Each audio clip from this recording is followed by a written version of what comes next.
Hello everyone, welcome to study படி தமிழ். நம்ம இன்றைக்கி நவம்பர் 30 கரண்ட் அஃபேர்ஸ் பார்க்க போகிறோம். அண்ட் அது மட்டும் இல்லாமல் இன்றைக்கி இன்னொரு டாபிக் என்ன பார்க்க போகிறோம்னா கோப் 27 பற்றின கம்ப்ளீட் டீட்டெயில்ஸாக பார்க்க போகிறோம். ஸோ ஃபஸ்ட்டு வந்து COP 27. Next where does waste originate and go, the lack of strategic voting, a study of UP 2017 elections, the climate change generation, miscellaneous news and PYQs தான் பார்க்க போகிறோம். இது நேற்று கொடுத்துருந்த PYQக்கான ஆன்சர் செக் பண்ணிக்கோங்க. நம்ம ஸ்டடி படியில் வந்து கரண்ட் அஃபேர்ஸ் மேகசின் அவைலபிளாக இருக்குது. So August, September and then October மந்த்க்கானது வந்து ரிலீஸ் பண்ணியிருக்கோம். இதோட காஸ்ட் வந்து 99 rupees தான். இல்லை GS 1, 2, 3, 4 prelims bits, some potentials mains question எல்லாமே இன்க்ளூட் பண்ணியிருக்கோம். ஒரு காம்ப்ரிஹென்சிவ் ப்ரிப்ரேஷனுக்கும் உங்களுக்கு ரொம்பவே யூஸ்ஃபுல்லாக இருக்கும். இதை பர்ச்சேஸ் பண்ணணும்னா டிஸ்கிரிப்ஷனில் இருக்க நம்பருக்கு எதிர் மெசேஜ் ஒரு கால் பண்ணி கேட்டு பர்ச்சேஸ் பண்ணிக்கலாம். ஃபஸ்ட்டு கோப் 27 பற்றின டீட்டெயில்ஸ். ஸோ அந்த டிக்ளரேஷன் வந்து லாஸ்ட்டாக கொடுப்பாங்க இல்லையா, அதில் என்னென்ன சொல்லியிருக்காங்க அப்படிங்கிறத பார்க்கலாம். So UNFCCC, United nation framework convention and climate change, இவங்க தான் வந்து இந்த கோப் 27 கோப் நடத்திட்டு வராங்க. ஸோ இப்போ இவங்க தான் வந்து இந்த UNFCCயோட சுப்ரீம் டெசிஷன் மேக்கிங் பாடியாக இருக்காங்க. அண்டு இந்த கான்ஃபரன்ஸ் ஆஃப் பார்ட்டிஸ் எப்பப்போ நடக்கும்னா ஒவ்வொரு வருஷமும் வந்து இந்த மீட் வந்து நடத்துவாங்க. இது சம்டைம்ஸ் நடக்காமல் போகலாம். பிகாஸ் அந்த கலந்துக்கூடிய கண்ட்ரிஸ் இருக்காங்களா இல்லையா, அவங்களோட விருப்பத்தை பொறுத்து இந்த வருஷம் வைக்கலாம் இல்லை வைக்க வேணாம். சம்டைம்ஸ் வந்து குளோபல் லெவலில் டிசாஸ்டர்ஸ் டைம் இருக்கும், அந்த மாதிரி டைமில் வைக்க வேணாம். ஸோ அந்த பார்ட்டிஸ் என்ன முடிவு பண்ணுறாங்களோ அதை வச்சு அவங்க டிசைட் பண்ணுவாங்க whether they are going to meet every year R not அப்படின்ட்டு. And then host countries, so meets in bond the secretariat unless a party offers to host the session. இப்போ பார்த்தீங்கன்னா எல்லா கண்ட்ரீஸாலையுமே வந்து இந்த கோப் கான்ஃபரன்ஸ் ஆஃப் பார்ட்டிஸை ஹோஸ்ட் பண்ண முடியுமா அப்படின்னு கேட்டால் வந்து கிடையாது. சம் கண்ட்ரீஸ் கிட்ட இந்த கெப்பாசிட்டி அப்படிங்கிறது இருக்காது. ஸோ அந்த டைமில் கெப்பாசிட்டி இல்லாத பட்சமோ ஆர்எல்ஸ் அவங்க இந்த மாதிரி ஹோஸ்ட் பண்ண முடியாது அப்படின்னு சொல்கிறாங்கன்னா பாண்ட் அங்கே வந்து நடத்துவாங்க. ஸோ ஃபஸ்ட்டு கோப் எங்கே நடந்துச்சுன்னு பார்த்தீங்கன்னா பெர்லின், ஜெர்மனியில் வந்து நடந்திருக்கு. 1995 நடந்திருக்கு. ஸோ இந்த வருஷம் கோப் 27 எங்கே நடந்திருக்கு? ஷார்ம் எல் ஷேக்கில் நடந்திருக்கு. இது நம்ம மேப் பேஸில் வந்து பார்க்கலாம். ஸோ ஷார்ம் எல் ஷேக் எங்கே இருக்குன்னு பார்த்தீங்கன்னா சினாய் பெனின்சுலாவில் வந்து இருக்குது. ஸோ இங்கே வந்து எஜிப்ட் இருக்கும் இல்லையா, இது எஜிப்டுடைய சினாய் பெனின்சுலா. 1967 வரைக்கும் இஸ்ரேல் அதை கேப்சர் பண்ணியிருந்தாங்க. அதுக்கப்புறம் வந்து ஒரு பீஸ் ட்ரீட்டி மூலயமா இந்த சினாய் வந்து மறுபடியும் எஜிப்ட்கே வந்து போயிடுச்சு. இந்த சினாய் பெனின்சுலா நம்மளோட இந்த ஏஷியன் கான்டினென்ட்டையும் ஆஃப்ரிக்கன் கான்டினென்ட்டையும் இருக்கக்கூடிய ஒன் ஆஃப் தி இம்பார்ட்டன்ட் பிளேஸாக இருக்குது. இந்த ரீஜனில் தான் வந்து ஷார்ம் எல் ஷேக் அப்படிங்கிற இடம் வந்துருக்கு. ஸோ இந்த ரெண்டு சைடில் இருக்கக்கூடிய அந்த சி ரீஜனை பார்க்கலாம். Gulf of Aqaba, Strait of Tiran and then Red Sea. இந்த சைடு லெஃப்ட் சைடில் பார்த்தீங்கன்னா Strait of Gubal, Gulf of Suez. இதை நம்ம வந்து என்ன பார்க்கணுன்னா இந்த ஸ்ட்ரெயிட் ஆஃப் திரன் அப்படிங்கிறது இந்த Gulf of Aqaba and then Red சியை பிரிக்குது. அண்ட் இந்த ஸ்ட்ரெயிட் ஆஃப் குபால் அப்படிங்கிறது Gulf of Suez and Red சியை பிரிக்குது. அப்படிங்கிற இந்த ஸ்ட்ரெயிட்ஸ் வந்து நம்ம தெரிஞ்சு வச்சுக்கணும். அண்ட் சினாய் பெனின்சுலா சுற்றி இருக்கக்கூடிய ஓஷனிக் ரீஜன்ஸ் என்னென்ன, so Gulf of Suez, Gulf of Aqaba and then Red Sea, இது வந்து 3 சைடு வந்து காம்ப்ரைஸ் ஆகியிருக்கு அப்படிங்கிறத நம்ம தெரிஞ்சுக்கணும் இந்த மேப் பேஸ்டு கொஷின் பொறுத்தவரையிலும். இப்போ வந்து ஒரு ஃப்ளோ சார்ட் பார்க்கலாம். ஒவ்வொரு இந்த கான்ஃபரன்ஸ் ஆஃப் பார்ட்டிஸ்லையும் முக்கியமான அக்கார்ட்ஸ் அண்ட் என்னென்ன அக்ரிமெண்ட்ஸ் ஆர் டிக்ளரேஷன் சைன் பண்ணியிருக்காங்க அப்படிங்கிறத பற்றி பார்க்கலாம். என்ன அவுட்கம்ஸ் வந்துருக்கு. ஸோ ஃபஸ்ட்டு வந்து கோப் 3 1997 கியோட்டோ ஜப்பான் நடந்தது இல்லையா, அதை பற்றி சொல்கிறாங்க. அங்கே தான் வந்து நம்ம ஃபஸ்ட் டைம் இந்த கியோட்டோ ப்ரோட்டோக்கால் அப்படிங்கிறத அடாப்ட் பண்ணோம். ஸோ அதுக்கு கீழே என்ன சொல்லியிருப்பாங்கன்னா எல்லா டெவலப்டு கண்ட்ரீஸுமே அந்த எமிஷன் டார்கெட்டை வந்து ரெடியூஸ் பண்ணணும். legally binded developed countries to reduce emission targets. Next COP 7 2001 Marrakesh, Morocco, African கான்டினென்ட்டில் இருக்கக்கூடிய மொராக்கோவில் வந்து நடந்திருக்கு. இங்கே வந்து என்ன பண்ணியிருக்காங்கன்னா இந்த கியோட்டோ ப்ரோட்டோக்காலை ராட்டிஃபை பண்ணியிருக்காங்க. நெக்ஸ்ட்டு கோப் 8 2002 நம்ம நியூ டெல்லியில் வந்து நடந்திருக்கு. அங்கே டெல்லி டிக்ளரேஷன். ஸோ இதில் வந்து முக்கியமாக என்ன சொல்லியிருப்பாங்கன்னா development needs of the poorest countries.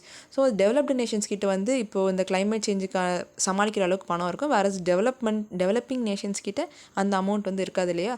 So poorest நேஷன்ஸ்க்கான அந்த டெவலப்மெண்ட் நீட்ஸை பற்றி சொல்லியிருப்பாங்க. அந்த technology transfer for the climate change mitigation. And COP 13 வந்து பாலி, இந்தோனேஷியா 2007 நடந்திருக்கு. இங்கே Bali road map and Bali action plan அப்படிங்கிறத டிக்ளேர் பண்ணுறாங்க. இதில் வந்து அவங்க என்ன விஷன் கொண்டு வந்திருப்பாங்கன்னா இந்த climate change mitigation, adaptation and then technology and financing, இந்த 4 பற்றியும் அவங்க ஒரு பேஸ் ரோட் மேப் மாதிரி கொண்டு வந்திருப்பாங்க. அண்ட் கோப் 14 பார்த்தீங்கன்னா போலண்ட், பொஸ்னானில் நடந்திருக்கு. இப்போ நம்ம கியோட்டோ ப்ரோட்டோக்கால் வந்து அடாப்ட் பண்ணிவிட்டு அதை நம்ம ராட்டிஃபையும் பண்ணிட்டோம். இதை வந்து நம்ம எக்ஸிக்யூட் பண்ணணும் அப்படின்னா அதுக்கான ஃபினான்சிங் ஃபண்டு தேவை இருக்கும் இல்லையா. அதனால தான் இந்த adaptation fund under Kyoto protocol வந்து லான்ச் பண்ணியிருந்தாங்க கோப் 14. நெக்ஸ்ட் கோப் 15 கோப்பன்ஹேகன், டென்மார்க்கில் வந்து 2009 நடந்திருக்கு. அங்கே என்ன பண்ணியிருந்தாங்கன்னா டெவலப்டு கண்ட்ரீஸ் எல்லாருமே பிளெச் பண்ணியிருந்தாங்க. இந்த மாதிரி $30 பில்லியன் வந்து ஃபாஸ்ட் ஸ்டார்ட் ஃபினான்ஸாக நம்ம கொடுப்போம் ஃபார் 2010 அண்ட் 2012 அந்த டைமிங்கில் கொடுப்போம் அப்படின்னு சொல்லிட்டு அவங்க பிளெச் பண்ணியிருந்தாங்க. நெக்ஸ்ட் கோப் 16 எங்கே நடந்திருக்குன்னா கேன்கன் மெக்சிகோவில் நடந்திருக்கு. இங்கே வந்து கேன்கன் அக்ரிமெண்ட்ஸ் அப்படின்னு சொல்லிட்டு சைன் பண்ணியிருக்காங்க. இது எதுக்காக அப்படின்னா டெவலப்பிங் நேஷன்ஸ் வந்து இந்த கிளைமேட் சேஞ்ச் கூட டீல் பண்ணுறதுக்கு டெவலப்டு நேஷன்ஸ் எல்லாம் அசிஸ்ட் பண்ணுவாங்க அப்படிங்கிற மாதிரி இந்த கேன்கன் அக்ரிமெண்ட்டில் சொல்லியிருப்பாங்க. அண்ட் அது மட்டும் இல்லாமல் அது established green climate fund. Next COP18 வந்து தோஹா கத்தாரில் நடந்திருக்கு. Doha Amendment to Kyoto Protocol reducing the greenhouse gases emission by 18% compared to the 1990 levels. So முன்னாடி இந்த 1990ல் இருந்த எமிஷன் லெவல்ஸ் விட நம்ம வந்து குறைக்கணும், பை 18% குறைக்கணும்னு சொல்லிட்டு தோஹா கத்தாரில் பண்ணியிருப்பாங்க. Next COP19 took place in Warsaw, Poland. So இது வந்து ரொம்ப இம்பார்ட்டன்ட் பிகாஸ் நம்ம இந்த COP27 லாஸ் அண்ட் டேமேஜ் பற்றி தான் நிறைய எடிட்டோரியல்ஸை பார்த்துருப்போம். அதுக்கான பேஸ் வந்து இந்த COP19 தான். Warsaw framework for REDD plus Warsaw international mechanism for loss and damage. இதுதான் இந்த டைமில் தான் வந்து first time loss and damage பற்றினா ஒரு டாப்பிக்கே கொண்டு வருவாங்க. ஸோ இதுக்கு முன்னாடிலாம் பார்த்தீங்கன்னா என்ன பண்ணியிருப்பாங்கன்னா, இப்போ கிளைமேட் சேஞ்சில் வந்து 3 வரும். So mitigation and then adaptation.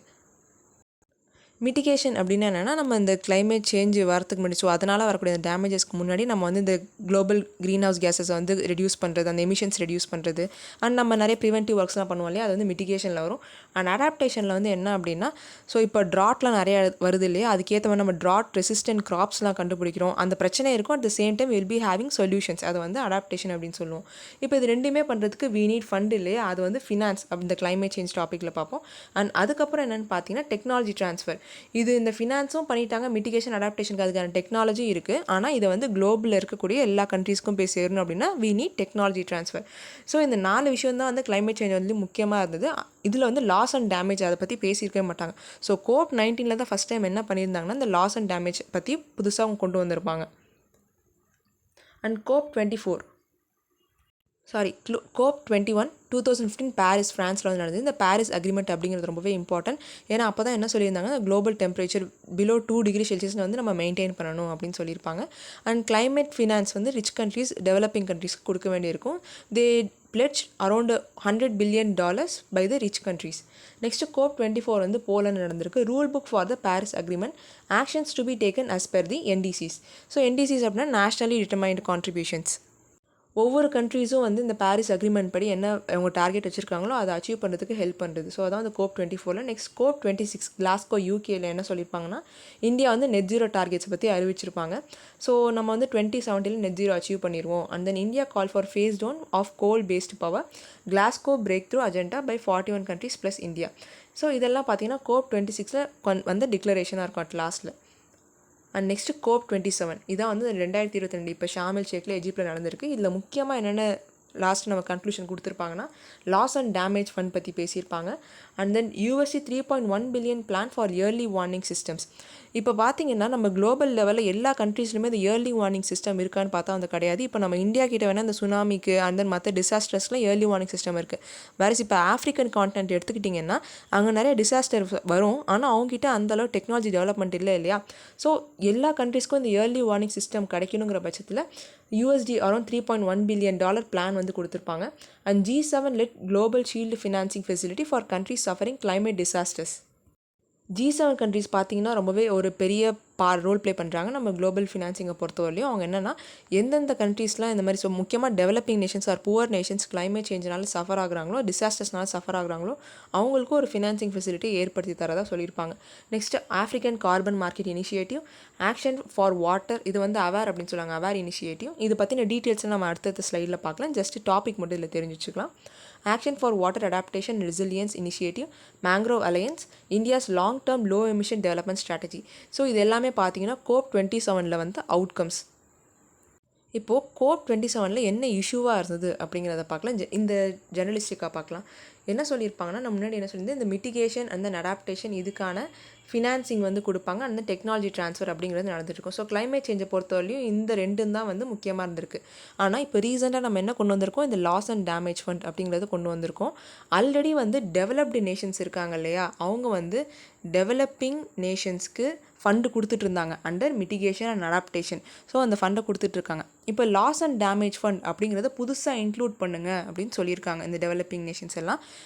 இதில் யார் வந்து ஃபஸ்ட் டைம் இந்த லாஸ் அண்ட் டேமேஜ் ஃபண்டை கொடுக்கணும் அப்படின்னு சொல்லியிருப்பாங்கன்னா, Alliance of Small Island States AOSIS in 1992 அவங்க தான் வந்து இனிஷியேட் பண்ணியிருப்பாங்க. அதை வந்து நம்ம லேட்டராக பார்க்கலாம். ஸோ இந்த மாதிரி லாஸ் அண்ட் டேமேஜ் வந்து டெவலப்பிங் நேஷன்ஸ்லாம் வந்து கேட்டுட்ருக்காங்க. டெவலப் நேஷன் இப்போ ஃபார் எக்ஸாம்பிள் நம்ம இந்தியா எடுத்துக்கோமே, இந்தியா வந்து யூஎஸ்ஏ வந்து கேட்டுட்ருக்காங்க, நீங்கள் எங்களுக்கு வந்து லாஸ் அண்ட் டேமேஜ் கீழே வந்து ஃபண்டு தரணும். ஆர்எல்ஸ் ஆஃப்ரிக்கன் கண்ட்ரிஸ். ஸோ ஆஃப்ரிக்காவில் நிறைய புவர் கண்ட்ரிஸ் இருக்காங்க, ஆனால் டிசாஸ்டர்னால ஏகப்பட்ட இழப்புகள் வந்து அவங்களுக்கு இருந்துகிட்ருக்கு. ஸோ ஒரு ஆஃப்ரிக்கன் கண்ட்ரி வந்து யூஎஸ் கிட்டேயோ இல்லை ரஷ்யா கிட்டேயோ இந்த மாதிரி எங்களுக்கு வந்து பணம் வேணும் அப்படின்னு சொல்லிட்டு கேட்குறாங்க. என்னென்னா தனியாக ஒரு category. So for example already ஒரு $10 billion தராங்க மிட்டிகேஷன் கீழே, அடாப்டேஷன் கீழே ஒரு $20 billion தராங்கன்னு வச்சுக்கோங்களேன். இந்த டெவலப்பிங் நேஷன்ஸ்லாம் என்ன கேட்குறாங்க அப்படின்னா லாஸ் அண்ட் டேமேஜ் கீழே தனியாக ஒரு $10 billion. ஸோ அமௌண்ட் அவங்க குறிப்பிடலை, எதுவுமே குறிப்பிடல, ஆனால் தனியாக வந்து நீங்கள் தரணும் அப்படின்னு சொல்லிட்டு டெவலப்பிங் நேஷன்ஸோட ஸ்டாண்டாக இருக்குது. ஆனால் டெவலப்டு நேஷன்ஸில் என்ன சொல்கிறாங்க, ஃபார் எக்ஸாம்பிள் யூஎஸ் என்ன சொல்கிறாங்கன்னா, நீங்கள் வந்து இந்த லாஸ் அண்ட் டேமேஜ் அடாப்டேஷன் கீழே ஒரு சப் பார்ட்டாக வச்சுக்கோங்க. நாங்கள் $20 billion வந்து அடாப்டேஷன் கீழே கொடுக்குறோம் அப்படின்னா அதுலேருந்து ஒரு $10 billion or $15 billion நீங்கள் லாஸ் அண்ட் டேமேஜ் கீழே எடுத்துக்கோங்க. We can not provide separate fund for the loss and damage அப்படிங்கிறது டெவலப்டு நேஷன்ஸோட ஸ்டாண்டாக இருக்குது. ஆனால் குளோபல் லெவலில் பார்த்தீங்கன்னா டெவலப்டு நேஷன்ஸ் அண்ட் ஓஇசிடி நேஷன்ஸோட இந்த எமிஷன் அவங்களோட தான் வந்து அதிகமாக இருக்குது. நம்ம இந்தியாவோட டோட்டல் எமிஷன் எவ்வளோ இருக்குன்னு பார்த்தீங்கன்னா குளோபலாக பார்க்கும்போது 3% அந்த மாதிரி இருக்குது. அண்ட் இந்த ஐலாண்ட் நேஷன்ஸ்லாம் மொத்தமாக பார்த்தாலுமே கிட்டத்தட்ட 1% தான் வந்து அவங்க எமிட் பண்ணுறாங்க. ஆனால் இந்த பெரிய டெவலப்டு நேஷன்ஸோட எமிஷன்ஸ் காரணமாக டிசாஸ்டர்ஸ்னால யார் கஷ்டப்படுறாங்க, இந்த சின்ன சின்ன ஐலாண்ட் நேஷன்ஸ். இப்போ கிளைமேட் சேஞ்ச் ஆனால் என்ன ஆகும், சீ லெவல் வந்து ரைஸ் ஆகும். சீ லெவல் ரைஸ் ஆனால் ஃபஸ்ட்டு ஆபத்து வந்து இந்த ஐலாண்ட் நேஷன்ஸ் தான். ஸோ அவங்க தான் வந்து ஃபஸ்ட்டு இந்த லாஸ் அண்ட் டேமேஜ் இனிஷியேட் பண்ணியிருக்காங்க. They are asking for fund. நீங்கள் லாஸ் அண்ட் டேமேஜ்க்கு தனியாக ஒரு அமௌண்ட் வந்து ஒதுக்கி எங்களுக்கு தரணும் அப்படின்னு சொல்லிட்டு கேட்டிருக்காங்க. பட் டெவலப்டு நேஷன்ஸ் வந்து இது எங்களோட ரெஸ்பான்சிபிலிட்டி இல்லை அப்படின்றது சொல்லாமல் சொல்கிறாங்க. என்னென்னா அடாப்டேஷன் கீழே நீங்கள் லாஸ் அண்ட் டேமேஜை கொடுத்துருங்க, we can not provide separate fund for the loss and damage அப்படிங்கிறது டெவலப்டு நேஷன்ஸோட ஸ்டாண்டாக இருக்குது. ஸோ இதான் வந்து இந்த COP27 இருக்கக்கூடிய முக்கியமான இஷ்யூவாக இருக்குது. ஸோ இப்போ வந்து நம்ம இந்த ஆர்டிக்கலை பற்றி பார்க்கலாம். Loss and damage fund it refers to the impacts of climate change that cannot be avoided either by mitigation or adaptation. இப்போ என்னென்னா இந்த லாஸ் அண்ட் டேமேஜ் ஃபண்ட் அப்படிங்கிறது என்ன சொல்கிறாங்கன்னா, நம்ம வந்து ஃபஸ்ட்டு மிட்டிகேட் பண்ண ட்ரை பண்ணோம், global green house case emission வந்து குறைக்க ட்ரை பண்ணோம், அதனால் வந்து எந்த பிரயோஜனமும் இல்லாமல் போயிடுது. And then adaptation, for example drought வருது அப்படின்னா ட்ராட் ரெசிஸ்டன்ட் கிராப்ஸ் நம்ம பண்ணுறதோ, அண்ட் தென் மற்ற என்னென்ன ஹியூமன்ஸால் பண்ண முடியுமோ எல்லா டெக்னாலஜியும் வந்து பண்ணி பார்த்துட்டோம். அந்த சமயத்துலேயே நம்மளால் வந்து முடியல. அல்டிமேட்லி என்ன லாஸ் அண்ட் டேமேஜ். ஸோ வந்து சுனாமி வருது, ஆர்எல்ஸ் பெரிய சைக்ளோன் வந்து வருது அப்படிங்கிற பட்சத்தில் கண்டிப்பாக வந்து லாஸ் நடக்கும், அதனால் டேமேஜஸ் நிறையா இருக்கும். அந்த லாஸ் அண்ட் டேமேஜ்க்கான அமௌண்ட்டு கொடுக்குறது தான் இந்த லாஸ் அண்ட் டேமேஜ் ஃபண்ட் அப்படின்னு சொல்லியிருக்காங்க. So loss and damage arising from the adverse effects of climate change can include those related to. இந்த லாஸ் அண்ட் டேமேஜ் கீழே என்னென்ன வரும் அப்படின்னு சொல்லியிருக்காங்க. Slow onset events such as the sea level rise, increasing temperature, ocean biodiversity and desertification, forced displacement, impacts on the cultural heritage, human mobility and the lives and livelihoods of local communities. இது எல்லாமே வந்து இந்த loss and damage கீழே வரும் அப்படின்னு சொல்லிட்டு சொல்லியிருக்காங்க. They also include not only the economic damage to property but also the loss of livelihoods and the destruction of biodiversity sites that have cultural importance. இப்போ என்ன அப்படின்னா, இந்த சுனாமி இல்லை ஏதாவது பேரிடர் வருதுன்னு வச்சுக்கோங்களேன், அந்த டிசாஸ்டர்ஸ்னால ஜஸ்ட் இக்கானமி மட்டும் டேமேஜ் ஆகிறதில்ல, நிறைய பேர்த்தோட வாழ்வாதாரம் அப்படிங்கிறது லாஸ் ஆகுது இல்லையா, அதை பற்றி தான் சொல்லியிருக்காங்க. இப்போது சுனாமி வருது, இந்த கோஸ்டல் ரீஜனில் இருக்கக்கூடிய மக்கள் என்னென்னா கம்ப்ளீட்டாக டிஸ்பிளேஸ் பண்ணுற மாதிரி இருக்கும். அந்த இடத்துல இருந்து வேறு இடத்துக்கு ரீஹாபிலிட்டேட் பண்ணி அவங்களுக்கான ஒரு அல்டர்னேட் சோர்ஸ் ஆஃப் இன்கமோ இல்லை வேறு ஏதோ ஒரு சப்போர்ட்டிவ் மெஷர்ஸை நம்ம வந்து கொடுக்க வேண்டியிருக்கும். இது எல்லாத்துக்குமே ஃபண்ட் அப்படிங்கிறது அதிகமாக தேவை இல்லையா, அதனால தான் இந்த லாஸ் அண்ட் டேமேஜ் கீழே does not include economic damage, it also includes the loss of livelihood அப்படின்னு சொல்லியிருக்காங்க. This broadens the scope for affected nations to claim compensation. இது வந்து இம்பார்ட்டன்ட் பாயிண்ட். டெவலப்டு நேஷன்ஸோட ஸ்டாண்ட் என்னவாக இருந்துச்சு, அடாப்டேஷன் கீழே நீங்கள் ஒரு சப்பார்ட்டாக லாஸ் அண்ட் டேமேஜ் ஃபண்டை எடுத்துக்கோங்க அப்படின்னு சொன்னாங்க. ஆனால் டெவலப்பிங் நேஷன்ஸ் என்ன கேட்குறாங்க, நீங்கள் வந்து தனியாக லாஸ் அண்ட் டேமேஜ் ஃபண்ட் அப்படிங்கிறது கொடுக்கணும் apart from the mitigation adaptation. அதுக்கு என்ன ரீசன் அப்படின்னா, we are having a broad scope. ஏன்னா இத்தனை விஷயங்கள் வந்துருக்கு, we are not losing the economy but also the loss of livelihood அப்படின்னு சொல்லியிருக்காங்க. அதனால் நீங்கள் லாஸ் அண்ட் டேமேஜை தனியாக ஒரு செப்பரேட் கேட்டகரியாக வச்சு தான் நீங்கள் ஃபண்டு தரணும் அப்படின்னு மென்ஷன் பண்ணியிருக்காங்க. It was first initiated by the island nation of Vanuatu and the Alliance of Small Island States (ASIS) in 1992. இந்த லாஸ் அண்ட் டேமேஜை ஃபஸ்ட் டைம் இனிஷியேட் பண்ணது யாருன்னு பார்த்தீங்கன்னா இந்த Alliance of Small Island States. இதில் வந்து ஒரு குரூப் ஆஃப் ஐலண்ட் ஸ்டேட்ஸ் வந்து இருப்பாங்க, அவங்க தான் வந்து இதை இனிஷியேட் பண்ணியிருந்தாங்க, இந்த லாஸ் அண்ட் டேமேஜ் ஃபண்டு கொடுக்கணும் அப்படின்னு சொல்லிட்டு. பிகாஸ் எமிஷன்ஸ் வந்து பெரிய டெவலப்டு நேஷன்ஸ்லேருந்து வந்தாலுமே அந்த எமிஷன்ஸ்னால வரக்கூடிய கிளைமேட் சேஞ்சிலேருந்து பாதிக்கப்படுறவங்க யாருன்னு பார்த்தீங்கன்னா இந்த ஸ்மால் ஐலண்ட் நேஷன்ஸ். அதனால தான் இவங்க ஃபஸ்ட்டு 1992 இதை வந்து இனிஷியேட் பண்ணியிருப்பாங்க. ஸோ இது வந்து இம்பார்ட்டன்ட் பிகாஸ் யார் இனிஷியேட் பண்ணாங்க அப்படின்னு சொல்லிட்டு ப்ரிலிம்ஸில் கேட்குறதுக்கு வாய்ப்புகள் இருக்குது. இதை வந்து தெரிஞ்சு வச்சுக்கோங்க. இப்போ இந்த ஆர்சிஎஸ் பற்றி பார்க்கலாம். So it is an intergovernmental organisation of low lying coastal and small island nations. இது வந்து ஒரு இன்டர்-கவர்மெண்டல் ஆர்கனைசேஷன். இதில் பார்த்தீங்கன்னா கிட்டத்தட்ட ஒரு 44 ஸ்டேட்ஸ் வந்து இருக்காங்க. இந்த ஸ்மால் ஐலண்ட் நேஷன்ஸ்லாம் ஒன்றா சேர்ந்து ஒரு இன்டர்-கவர்மெண்டல் ஆர்கனைசேஷனாக இருக்குது. இதை 1990 வந்து எஸ்டாப்ளிஷ் பண்ணியிருக்காங்க. அண்ட் 1992 தான் பார்த்தீங்கன்னா இந்த லாஸ் அண்ட் டேமேஜ் ஃபண்டை பற்றி அவங்க இனிஷியேட் பண்ணியிருப்பாங்க. இதோட பர்பஸ் என்னென்னு பார்த்தீங்கன்னா எல்லா சின்ன சின்ன ஐலண்ட் டெவலப்பிங் ஸ்டேட்ஸ் இருக்கு இல்லையா, அவங்க எல்லாத்தையும் வந்து ஒன்றா சேர்த்து குளோபல் வார்மிங்கை அட்ரஸ் பண்ணும் அப்படிங்கிறதா இவங்களோட பர்பஸாக இருக்குது. As the existence of many AUSIS states are put at risk by climate change, AUSIS has threatened lawsuits. AUSIS has a membership of 44 states. India is not a member. இப்போ பார்த்தீங்கன்னா இதில் நிறைய AUSIS states வந்து இருக்காங்க. அவங்க எல்லோரும் ஒன்று சேர்ந்து குளோபல் வார்மிங் அகேன்ஸ்டாக வந்து ஒர்க் பண்ணிட்டுருக்காங்க. இதில் மொத்தம் 44 ஸ்டேட்ஸ் இருக்காங்க இதோட மெம்பர்ஷிப்பில். And India is not a member. இதான் வந்து AUSIS பற்றின ஃபேக்சுவல் இன்ஃபர்மேஷன் தெரிஞ்சு வச்சுக்கோங்க. இது வந்து இந்த வனுவாத்து ஐலாண்டோடைய மேப். Next COP19. இப்போ வந்து இந்த லாஸ் அண்ட் டேமேஜ் எப்படி வந்து எவால்வ் ஆச்சு அப்படிங்கிறத பார்க்கலாம். So COP19 2013 establish the Warsaw international mechanism for L&D executive committee with the following principles. நம்மளோட இந்த ஃப்ளோ சார்ட் பார்க்குறப்ப சொல்லியிருப்பேன் இல்லையா, இந்த COP19 தான் வந்து first time loss and damage பற்றி பேசியிருப்பாங்க. அதுக்கான ஒரு எக்ஸிக்யூட்டிவ் கமிட்டியும் வந்து அப்பாயிண்ட் பண்ணியிருப்பாங்க. ஸோ அவங்களோட ஒர்க் வந்து என்னவாக இருந்துச்சுன்னா, எதை base பண்ணியிருந்துச்சுன்னா, enhancing knowledge and understanding of the comprehensive risk management approaches to address the loss and damage. So loss and damage பற்றி நம்ம பேசணும் அப்படிங்கிறது இதில் தான் ஆரம்பித்தாங்க. இதை பற்றின நாலேஜ் வந்து எல்லா கண்ட்ரீஸ்க்கும் நம்ம கொடுக்க வேண்டியிருக்கு. அண்ட் அது மட்டும் இல்லாமல் மற்ற கண்ட்ரீஸ் கூட நம்ம சினர்ஜிஸ்டிக்காக ஒர்க் பண்ணணும் அண்ட் கோஆர்டினேட் பண்ணணும். ஏன்னா இந்த கோஸ்டல் ரீஜியன்ஸ் அந்த லேண்ட்லாக்டு கண்ட்ரீஸ் பார்த்திங்கன்னா கோஸ்டல் கண்ட்ரீஸ் தான் ரொம்ப அதிகமாக இருப்பாங்க. ஸோ அந்த லாஸ் அண்ட் டேமேஜை ஃபேஸ் பண்ணுற கண்ட்ரிஸ் இந்த கோஸ்டல் ரீஜன்ஸ் தான் மோஸ்ட்லி இருப்பாங்க. அண்ட் லேண்ட்லாக்டு கண்ட்ரீஸ்லாம் பார்த்திங்கன்னா இந்த ட்ராட்டு ஆரல்ஸு வேறு ஏதாவது சின்ன நேச்சுரல் டிசாஸ்டர் தான் வரும். அதனால் எல்லா கண்ட்ரிஸும் வந்து ஒன்றா கோஆர்டினேட் சினர்ஜிஸ்டிக்காக வந்து ஒர்க் பண்ணணும் அப்படின்னு சொல்லியிருப்பாங்க. அண்ட் தேர்ட் என்னென்னா enhancing action and support including finance, technology and capacity building. So கோஆர்டினேட்டாக ஒர்க் பண்ணுறது என்னென்னா ஃபினான்ஸில் ஒர்க் பண்ணணும், அந்த டெக்னாலஜி வந்து ட்ரான்ஸ்ஃபர் பண்ணணும், at the same time capacity பில்டிங்கும் பண்ணணும். இதான் வந்து ஃபஸ்ட் டைம் COP19 வந்து Warsaw international mechanism for L&D ஒரு எக்ஸிக்யூட்டிவ் கமிட்டி அமைச்சு என்னென்ன நம்மளோட பிரின்சிபல்ஸாக இருக்குன்னு பேசியிருப்பாங்க. அண்ட் நெக்ஸ்ட்டு COP21 2015 இது வந்து பாரிஸில் நடந்தது இல்லையா, நம்ம பாரிஸ் அக்ரிமெண்ட் அப்படின்னு பார்த்துருப்போம். அதில் ஆர்டிகல் 8 வந்து என்ன முக்கியமாக சொல்லியிருப்பாங்கன்னா, averting, minimising and addressing the loss and damage and the role of sustainable development in reducing the risk of loss and damage. இதில் நம்ம முன்னாடி இந்த COP19 என்ன பேசியிருப்பாங்க, இந்த கோஆர்டினேஷன், கோஹரன்ஸ், சினர்ஜிஸ் அதை பற்றிலாம் பேசியிருப்பாங்க இல்லையா, அதை எப்படி எக்ஸிக்யூட் பண்ணலாம் அப்படின்னு பேசுகிறதா வந்து இந்த COP21 அவங்க பண்ணியிருப்பாங்க. It identifies the following areas of cooperation and facilitation. எந்தெந்த ஏரியாஸில் நம்ம கோஆப்ரேட் பண்ணணும் அப்படிங்கிறது. ஸோ இயர்லி வார்னிங் சிஸ்டம், அந்த emergency preparedness, slow onset events, அப்புறம் எந்தெந்த events that may involve irreversible and permanent loss and damage. இப்போ நிறைய நேச்சுரல் டிசாஸ்டர்ஸ் பார்த்தீங்கன்னா they are irreversible. ஒரு தடவை வந்துச்சுன்னா அந்த லாஸ் அண்ட் டேமேஜ் நடந்துருச்சு அப்படின்னா we cannot reverse it. So அந்த மாதிரி விஷயங்கள். and then comprehensive risk assessment and management, risk insurance facilities, அப்புறம் நான் எக்கனாமிக் லாஸஸ். நம்ம என்ன பார்த்தோம், எக்கனாமிக் மட்டும் லாஸ் ஆகுது, நிறைய லைவ்லிஹுட்டும் லாஸ் ஆகும் அப்படின்னு பார்த்தோம் இல்லையா. ஸோ இந்த நான் economic losses apart from the livelihoods என்னென்ன இருக்கும் அப்படிங்கிறத தெரிஞ்சுக்கிறது. And resilience of communities, livelihoods and ecosystem. இது எல்லா இந்த செக்டர்ஸ்லையும் எல்லா ரீஜன்லையுமே வந்து நம்ம ஃபோக்கஸ் பண்ணி கோஆப்ரேட் அண்ட் ஃபெசிலிட்டேஷன் பண்ணணும் அப்படின்னு சொல்லியிருக்காங்க. And then COP23 Fiji clearing house for risk transfer. So இந்த COP23 பார்த்தீங்கன்னா இந்த Fiji clearing house for risk transfer அப்படிங்கிற ஒரு டிக்ளேர் பண்ணியிருப்பாங்க. இது ஆக்சுவலாக இந்த ஃபிஜியில் நடக்கல, பட் ஃபிஜியில் வந்து ஹோஸ்ட் பண்ண முடியாத காரணத்தினால இது வந்து ஜெர்மனியில் நடத்தியிருந்தாங்க.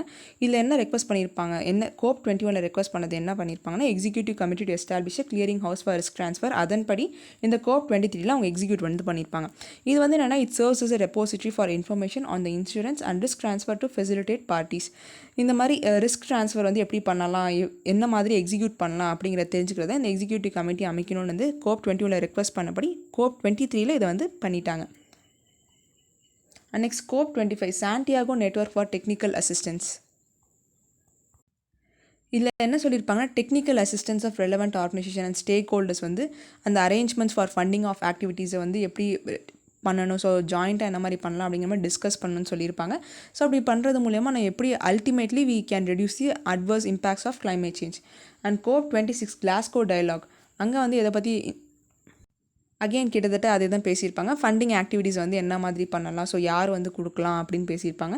அண்ட் அல்டிமேட்லி COP27 என்னென்னா இப்போ தான் வந்து எவ்வளோ ஃபண்டிங் ஆகும், ஆனால் இதுலேயுமே என்னென்னு பார்த்தீங்கன்னா எவ்வளோ வந்து எந்த கண்ட்ரிஸ் கொடுக்க போகிறோம், அண்ட் தென் இந்த loss and damage fund adaptation கீழே வருமா இல்லை தனியாக வருமா அப்படிங்கிற ஒரு கன்க்ளூஷன் வந்து அவங்க கொடுக்கல. பட் ஸ்டில் அவங்க என்ன சொல்லியிருப்பாங்கன்னா டெவலப்டு நேஷன்ஸ் வந்து டெவலப்பிங் நேஷன்ஸ்க்கு வந்து ஒரு அமௌண்ட் தர மாதிரி இருக்கும். அதோட எஸ்டிமேட் எவ்வளோனா அரௌண்ட் $500 billion அப்படின்னு சொல்லியிருக்காங்க. There is no agreement yet in how finance should be provided and where it should come from, shifting burden on large developing nations. இது பார்த்தீங்கன்னா வந்து இந்த பேசப்படாத விஷயங்கள் பற்றி இதில் சொல்லியிருப்பாங்க. இந்த அக்ரிமெண்ட்டில் வந்து அடாப்டேஷன் கீழே வருமா வராதா அப்படிங்கிறத அவங்க சொல்லலைன்றப்ப முன்னாடியே பார்த்துட்டோம். இன்னொரு விஷயம் என்ன சொல்லியிருக்காங்கன்னா, டெவலப்டு நேஷன்ஸ் மட்டும் இந்த மாதிரி பணம் தரக்கூடாது, லார்ஜ் டெவலப்பிங் நேஷன்ஸ். இப்போ இந்த லார்ஜ் டெவலப்பிங் நேஷனில் யார் வருவான்னு பார்த்தீங்கன்னா இந்தியாவும் கண்டிப்பாக வருவாங்க. ஸோ இந்த லார்ஜ் டெவலப்பிங் நேஷன்ஸ் அவங்களும் வந்து பணம் கொடுக்குற மாதிரி இருக்கணும் அப்படின்னு சொல்லியிருப்பாங்க. And next voluntary fund instead of liability. இது வந்து மோஸ்ட் இம்பார்ட்டன்ட் பாயிண்ட்டு. ஆல்ரெடி பார்த்தீங்கன்னா இந்த மிட்டிகேஷன் அண்ட் அடாப்டேஷன் கொடுக்கக்கூடிய ஃபண்டை வந்து லயபிலிட்டியாக இருந்துச்சு. பட் அதை வந்து வாலண்டரியாக மாற்றிட்டாங்க. ஸோ இப்போ லயபிலிட்டியாக இருக்குங்கிற பட்சத்தில் எல்லா கண்ட்ரிஸும் கொடுத்தே ஆகணுங்கிற ஒரு கட்டாயம் இருக்கும். வேறஸ் வாலண்டரியாக மாறிடுச்சுன்னு வச்சுக்கோங்களேன், அந்த டிக்ளரேஷனில் அந்த கண்ட்ரிஸ் வந்து கொடுக்கலாம், அவங்களா தானாக முன் வந்து கொடுத்தா மட்டும்தான் வந்து உண்டு, மற்றபடி it is not must. So voluntary fund instead of liability இதையும் வந்து வாலண்டரியாக மாற்றிருக்க பட்சத்தில் யார் வந்து முன் வந்து கொடுப்பாங்க அப்படிங்கிற ஒரு கொஷின் மார்க் வந்து இருக்குது. Estimating the quantum of loss, there are practical difficulties in estimating how much a country has actually suffered due to actions of others, misgovernance and poor urban planning. So estimating the quantum of லாஸில் வந்து என்ன சொல்ல வராங்க அப்படின்னா, for example இப்போ சென்னையில் வந்து வெள்ளம் வந்துருச்சு அப்படின்னா அது வந்து மழை பெஞ்சனால வந்துச்சா இல்லை அங்கே இருக்கக்கூடிய இந்த புவர் அர்பன் பிளானிங்னால வந்துச்சா அப்படிங்கிற பட்சத்தில் டெவலப்டு நேஷன்ஸ் வந்து கேட்குறாங்க. ஸோ நீங்கள் வந்து அர்பன் பிளானிங் சரியாக பண்ணாமல் விட்டதுக்காக நாங்கள் எப்படி அந்த ஃப்ளட்டுக்கான பணத்தெல்லாம் கொடுக்க முடியும் அப்படிங்கிற மாதிரி ஒரு கேள்வி.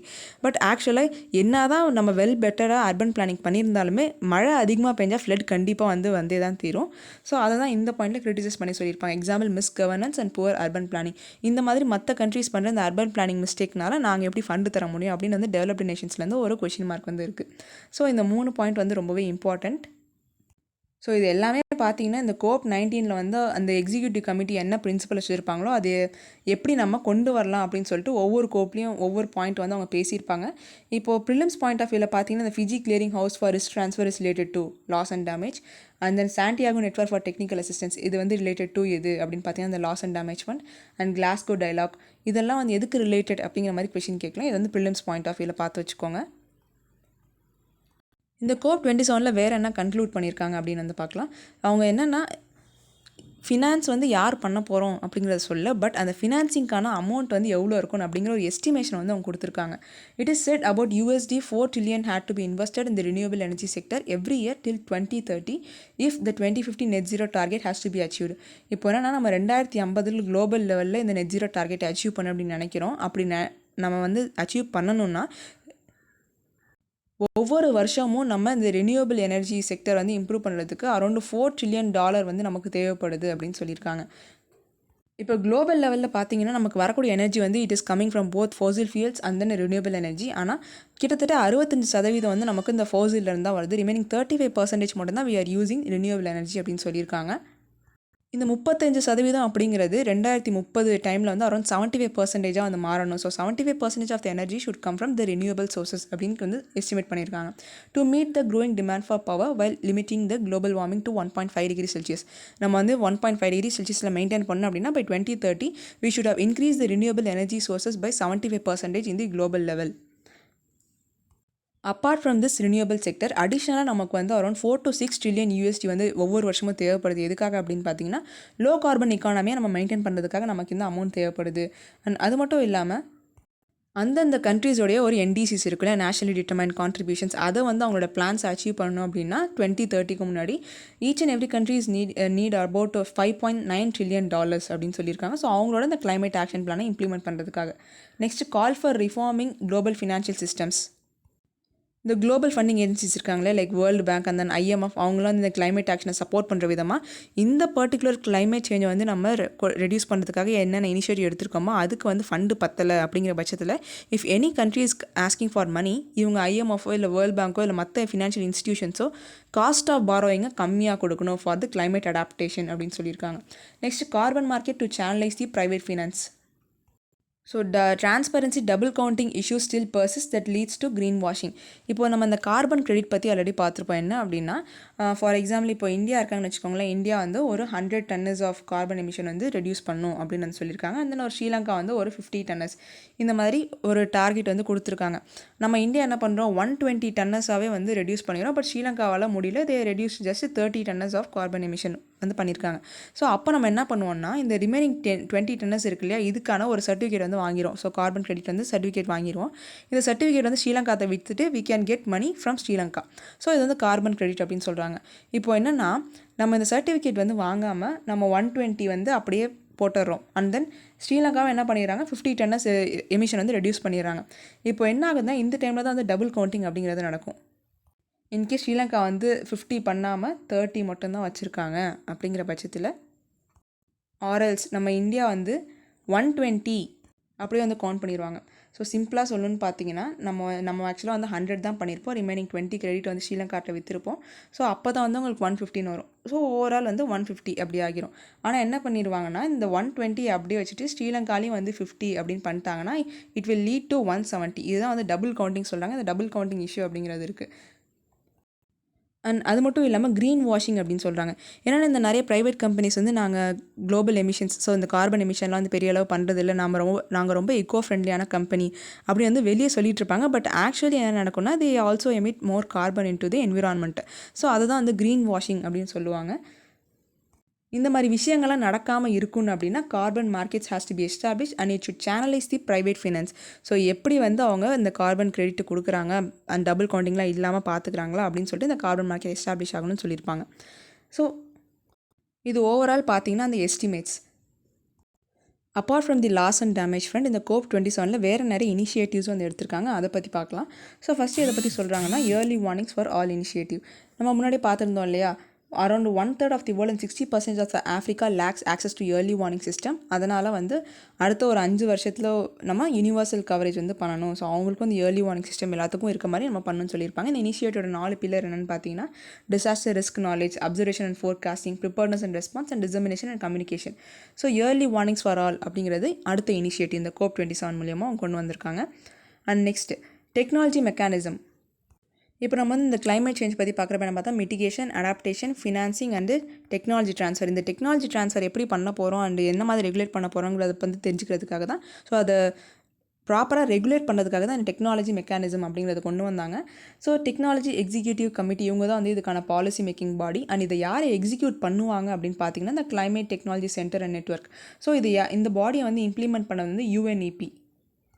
ஸோ இது வந்து இம்பார்ட்டண்டான பாயிண்ட்டு. பிகாஸ் இந்த climate technology centre and network வந்து இந்த பாடியை ஃபஸ்ட் யார் இம்ப்ளிமெண்ட் பண்ணாங்க ரிலேட்டட் டு அப்படின்னு கேட்டிங்கன்னா UNEP அப்படிங்கிற மாதிரி பிலிம்ஸ் பாயிண்ட் ஆஃப் வியூவில் பார்த்துக்கோங்க. ஸோ இதில் என்ன சொல்லியிருப்பாங்கன்னா அரௌண்ட் ஒரு 5 year ரோட் மேப் வந்து கொடுத்துருப்பாங்க. இந்த டெக்னாலஜி ட்ரான்ஸ்ஃபர் வந்து என்ன மாதிரி இருக்கணும் அப்படின்னு சொல்லிட்டு. ஸோ ஃபஸ்ட் வந்து focus on the high potential sectors and high potential actions. பெரிய பெரிய செக்டர்ஸில் வந்து ஃபோக்கஸ் அப்படிங்கிறது இருக்கணும். அண்ட் அது மட்டும் இல்லாமல் technology roadmaps, work on gender and technology, அந்த டெக்னாலஜி அண்ட் NDCs. ஸோ இந்த டெக்னாலஜி மெக்கானிசத்தில் இருக்கக்கூடிய அந்த ரோட் மேப் பற்றி அவங்க மென்ஷன் பண்ணியிருப்பாங்க. அது மட்டும் இல்லாமல் national system of innovations, industry, அந்த வாட்டர், எனர்ஜி, ஃபுட் நெக்ஸஸ் இதெல்லாம் வந்து நம்ம எப்படி பண்ண போகிறோம் அப்படிங்கிறத சொல்லியிருப்பாங்க. ஸோ UNFCCயோட டெக்னாலஜி மெக்கானிசம் பார்த்தீங்கன்னா கவர்னன்ஸ் பாடி வந்து இந்த conference of the parties and policy arm வந்து technology executive committee and then implementation arm வந்து இந்த CTCனாக இருக்காங்க. கிட்டத்தட்ட பார்த்தீங்கன்னா ஒரு 30 அடாப்டேஷன் அவுட்கம் வந்து இந்த ஷாமில் ஷேக் அடாப்டேஷன் அஜெண்டாவில் வந்து மென்ஷன் பண்ணியிருக்காங்க. to enhance the resilience for 4 billion people living in the most climate vulnerable communities by 2030. இப்போ நம்ம குளோபல் லெவல் பாப்புலேஷன் எவ்வளோன்னு பார்த்தோம் அரௌண்ட் 8 பில்லியன் பாப்புலேஷன் வந்து வந்துச்சுன்னு 2 வாரம் முன்னாடி பார்த்துருப்போம். இதில் இந்த கிளைமேட் வல்னரபிள் ரீஜன் கம்யூனிட்டிஸ் அங்கே இருக்கக்கூடிய மக்களோட எண்ணிக்கை எவ்வளோன்னு பார்த்தீங்கன்னா அரௌண்ட் 4 பில்லியன் பீப்புள் வந்து இருக்காங்க. ஸோ அவங்களோட அந்த ரெசிலியன்ஸ் வந்து இம்ப்ரூவ் பண்ணணும் அப்படின்னா என்னென்ன அடாப்ட் பண்ணணும் அப்படின்னு சொல்லியிருப்பாங்க. இதெல்லாம் கம்ப்ளீட்டாக ஞாபகம் வச்சுக்கணும் அப்படிங்கிற அவசியம் இல்லை. ஜஸ்ட் நீங்கள் வந்து தெரிஞ்சுக்கோங்க இதை பற்றி. ஒரு 400 மில்லியன் ஹெக்டர்ஸ் வந்து கிரிட்டிக்கல் ஏரியாஸ் ஆஃப் லேண்டாக இருக்கணும். அதை வந்து நம்ம ரெஸ்டோர் பண்ணணும் அண்ட் நேச்சர் பேஸ்ட் சொல்யூஷன்ஸ் கொடுக்கணும் அண்ட் இன்க்ரீஸ்டு குளோபல் கன்சம்ஷன், அதுக்கு ஏற்ற மாதிரி நம்ம ப்ரொடக்ஷன் வந்து இருக்கணும், எல்லாமே வந்து சஸ்டெயினபிளாக இருக்கணும் அப்படிங்கிறத இந்த அடாப்டேஷனில் இருக்கக்கூடிய அவங்களோட டார்கெட்ஸாக இருக்குது. ஃபஸ்ட் நம்ம என்ன பார்த்தோம், இந்த ஏர்லி வார்னிங் சிஸ்டம் பற்றின இனிஷியேட்டிவ் பார்த்தோம், apart from the loss and damage. And second என்ன வந்து அடாப்டேஷன் அஜெண்டா. அண்ட் தேர்ட் என்ன இனிஷியேட்டிவ் பார்த்தீங்கன்னா action on water adaptation resilience initiative aware அப்படின்னு சொல்லியிருக்காங்க. இதில் என்ன சொல்கிறாங்க அப்படின்னா, எல்லா இந்த கிளைமேட் சேஞ்ச் பிரச்சனையுமே கண்டிப்பாக தண்ணி வந்து it plays a major role. என்ன தான் வந்து ட்ராட் அப்படின்னாலும் அது மழை பெய்யறனால தான் அந்த ட்ராட் அப்படிங்கிறது வருது. So water plays a major role. அது வந்து அதிகமாக இருந்தாலும் பிரச்சனை, அந்த கம்மியாக இருந்தாலும் பிரச்சனை. இதை நம்ம இந்த வாட்டரை ஒரு சொல்யூஷனாக யூஸ் பண்ணி எப்படி நம்மளோட இந்த கிளைமேட் சேஞ்சு சஸ்டெயின் பண்ணலாம் அப்படிங்கிறத இந்த AWARe programme. So AWARe has 3 principal aims: decrease the water losses worldwide and improve the water supply. So இந்த வாட்டர் லாஸஸ்லாம் நிறையா இருக்குது இல்லையா, அதை வந்து எப்படி குறைக்கிறது, அண்ட் தென் வாட்டர் சப்ளை எப்படி இன்க்ரீஸ் பண்ணலாம். Mutually agreed cooperative water adaptation action. So எல்லா கண்ட்ரீஸும் வந்து ஒன்றா சேர்ந்து ஒர்க் பண்ணுறது. And promote cooperation interlinkages between water and climate action in order to achieve the 2030 agenda and in a particular sustainable goal 6 on water and sanitation. இப்போ என்னென்னா, நம்ம எல்லா கண்ட்ரீஸ்க்கு இடையில அந்த கோஆப்ரேஷன் இன்டர்லிங்கேஜஸ் அப்படிங்கிறது இருக்கணும். அண்ட் தென் கிளைமேட் ஆக்ஷனையும் வாட்டரையும் நம்ம இன்டர் கனெக்ட் பண்ணி நம்மளோட இனிஷியேட்டிவ்ஸ் இருக்கணும் அப்படின்னு சொல்லியிருப்பாங்க இந்த அவேர் ப்ரோக்ராமில். ஸோ இது வந்து one of the important topic, action on water adaptation and resilience initiative. அடுத்த என்ன இனிஷியேட்டிவ் பார்த்தீங்கன்னா methane alert response systems. So MARS அப்படின்னு சொல்கிறாங்க. இது எதுக்குன்னா ஒரு நியூ சேட்டலைட் பேசிஸ் சிஸ்டம். நம்மளோட மீத்தேன் எமிஷன்ஸ் இருக்கு இல்லையா, அதை வந்து டிடெக்ட் பண்ணிவிட்டு அந்த எந்தெந்த பர்டிகுலர் கண்ட்ரீஸ்லேருந்து மீத்தேன் எமிஷன் அதிகமாக இருக்கும் அந்த கவர்மெண்ட்ஸ் வந்து அலர்ட் பண்ணிவிட்டு and as them to take actions. அதான் வந்து இந்த மார்ஸ் சிஸ்டம் அப்படிங்கிறது. ஸோ ஃபஸ்ட்டு என்ன பண்ணுவாங்கன்னா அந்த டிடெக்ட் அண்ட் அட்ரிபியூட் பண்ணுவாங்க அண்ட் தென் அலர்ட் பண்ணுவாங்க எந்த ஸ்டேக் ஹோல்டர்ஸ் இன்வால்வ் ஆகியிருக்காங்க, ஸோ எந்த கண்ட்ரீஸ் வந்து அதில் இன்வால்வ் ஆகியிருக்காங்கன்னு சொல்லிட்டு தே வில் அலர்ட் தம். அதுக்கான ரெஸ்பான்ஸ், ஸோ நீங்கள் ஸ்டேக் ஹோல்டர்ஸ் வந்து ப்ராப்பரான அபேட்மெண்ட் ஆக்ஷன் வந்து எடுத்திருக்காங்களா இல்லையா அப்படிங்கிறது அந்த response. And ultimately system track, learn, collaborate and then improve. In case அந்த பர்டிகுலர் ஸ்டேக் ஹோல்டர்னால அதை குறைக்க முடியல அப்படிங்கிற பட்சத்தில் மற்ற கண்ட்ரீஸோட ஹெல்ப் வந்து எடுத்துக்கிட்டு அதை வந்து குறைக்கணும். இதான் வந்து மார்ஸ் சிஸ்டம் அப்படிங்கிறது. இது இன்னொரு initiative. And then mangrove alliance for climate in partnership with India. So இந்த மேக் அப்படிங்கிறது பார்த்தீங்கன்னா UAE அண்ட் தென் இந்தோனேஷியா கொண்டு வந்திருக்க ஒரு புது project. So mangrove alliance for climate at COP 27 அப்படின்னு கொடுத்துருக்காங்க. இது எதனால் அப்படின்னா இந்த மேங்க்ரோவ்ஸை நம்ம ரெஸ்டோர் பண்ணணும் அண்ட் தென் அதை கன்சர்வ் பண்ணணும் அப்படிங்கிறதுக்காக தான் இவங்க பண்ணியிருக்காங்க. ஏன்னா இந்த மேங்க்ரோவ்ஸ் அப்படிங்கிறது it act as a buffer zone. இப்போது இந்த கோஸ்டல் ரீஜன் இருக்குன்னு வச்சுக்கோங்களேன். ஃபார் எக்ஸாம்பிள் நம்ம சுந்தர்பன்ஸே எடுத்துக்கோங்க. அந்த ரீஜனில் வந்து நிறைய மேங்க்ரோவ்ஸ் வந்து இருக்கும் அண்ட் தென் இங்கே வந்து கடல் இருக்கும். இந்த மண்ணரிப்பை வந்து அதிகமாக தவிர்க்கிறதுக்கு mangroves play a major role. So அதனால தான் இந்த அது மட்டும் இல்லாமல் சுனாமியில் வேறு ஏதோ வந்து வருது அப்படிங்கிற பட்சத்தில் டேரெக்டாக வந்து பீப்புளை அதை வந்து அஃபெக்ட் பண்ணாது. அந்த மேங்க்ரோவ்ஸை தாண்டி தான் வந்து அந்த சுனாமி அப்படிங்கிறது வர மாதிரி இருக்கும். அதனால தான் இந்த mangroves plays a major role in biodiversity. At the same time ஒரு பஃபர் ஜோனாக ஆக்ட் பண்ணுது அப்படின்னு வந்து நம்ம ஆல்ரெடி பார்த்துருப்போம். அதை வந்து கன்சர்வ் பண்ணும், அந்த ரெஸ்டோர் பண்ணும் அப்படின்னு சொல்லிட்டு இந்த COP 27 UAE இந்தோனேஷியா ஒரு புது இனிஷியேட்டிவ் எடுத்திருக்காங்க. And in partnership with India அப்படின்னு எதனால் சொல்லியிருக்காங்கன்னா, India plays a major role in mango conservation. ஏன்னா நம்ம கோஸ்டல் ரீஜன்ஸில் பார்த்தீங்கன்னா ஏகப்பட்ட மேங்க்ரோவ்ஸ் இருக்கு இல்லையா, அதை ரெஸ்டோர் பண்ணுறதுல இந்தியா ஆல்ரெடி நிறைய ஒர்க் வந்து பண்ணியிருக்காங்க. ஸோ அதனால் UAE and Indonesia is taking the help of India. MAC initiative brings the world together to advance the global cause of mangroves and India's extensive experience in mangrove restoration to contribute to global knowledge base. நம்ம already வந்து நிறைய restoration ப்ரோக்ராம்லாம் பண்ணியிருக்கோம் இல்லையா, அதனால் இந்தியாவோட extensive knowledge வந்து இதில் தேவையாக இருக்கும். And integration of mangroves into national red programmes need of the hour. So இந்த மேங்க்ரோவ்ஸ் இனிஷியேட்டிவ் வந்து நம்மளோட நிறைய கண்ட்ரீஸ்னுடைய நேஷனல் ரெட் ப்ரோக்ராம்ஸையும் வந்து இன்க்ளூட் பண்ணணும் அப்படின்னு சொல்லிட்டு அவங்க கேட்டிருப்பாங்க. இது வந்து அடுத்த ஒரு இனிஷியேட்டிவ். நெக்ஸ்ட் என்ன சொல்லியிருப்பாங்கன்னா, COP 27 பர்டிகுலராக இந்தியாவோட ஸ்டாண்ட் என்ன மாதிரி இருந்திருக்கு, நம்ம என்ன வந்து சொல்லியிருக்கோம் அப்படிங்கிறத இதில் பார்க்கலாம். So India's long term low emission development strategy LTLED அப்படிங்கிறத வந்து ஷார்ட் ஃபார்மில் சொல்லுவாங்க. ஸோ நம்ம என்ன சொல்லியிருப்போம்னா, நம்மளோட லாங் டேர்ம்ஸ் ஸ்ட்ராட்டஜி வந்து அதை சொல்லியிருப்போம். Low carbon development of electricity systems consistent with development and then நம்மளுடைய அந்த எஃபிஷியன்சி வந்து இம்ப்ரூவ் பண்ணுவோம், ஃபாசில் ஃபியூல்ஸ் ரெடியூஸ் பண்ணுவோம், அந்த ரெனியூபிள் எனர்ஜி சிஸ்டம்ஸ் வந்து இன்க்ரீஸ் பண்ணுவோம்.